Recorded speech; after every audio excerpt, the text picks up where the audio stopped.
個古仔講咩？就係睇住個柒頭點樣玩死自己，以為係乜嘢熱血乒乓運動員追夢故事？錯晒！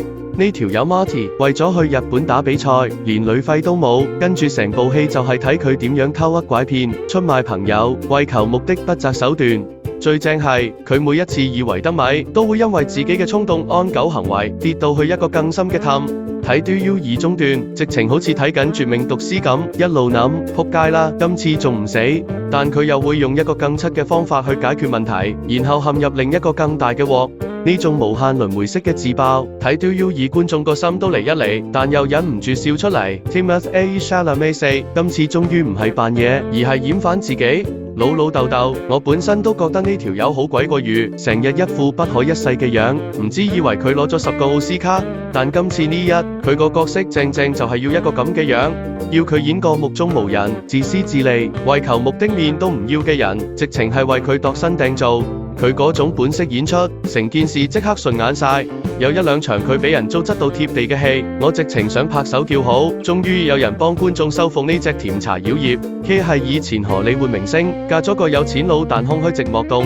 Marty 喺倫敦酒店見 Do You 兩人哋，即刻打防電話用3寸不爛之舌快速電話誘惑，話咁快就溝咗呢個寂寞師奶上床。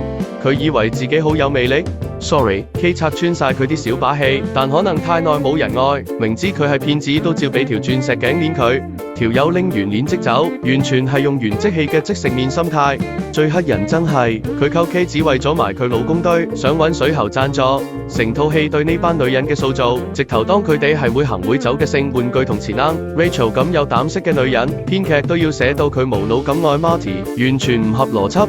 全片高潮係 Milton 當住成班富貴賓客面前提出一個條件 ，Marty 要當眾除咗條褲，俾佢用乒乓球拍打屁股。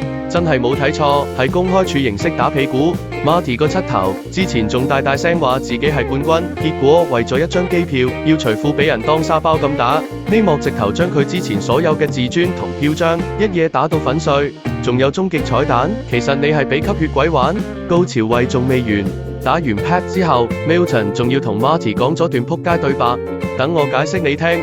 我係1601年出世㗎，我係吸血鬼，存活咗幾個世紀，遇過好多你咁嘅人，有啲得罪咗我，而家仲喺度。你出去贏咗場波，你就會永遠喺度，但永遠唔會快樂。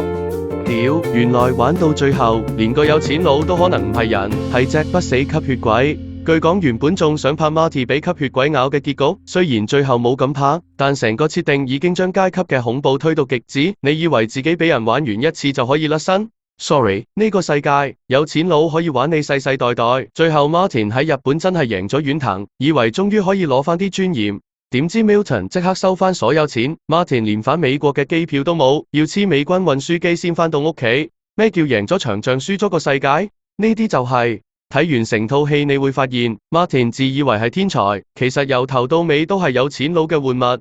佢做真女人，結果俾有錢佬糟質返轉頭。佢以為自己係主角，結果喺資本家眼中，佢淨係一隻識打波嘅狗。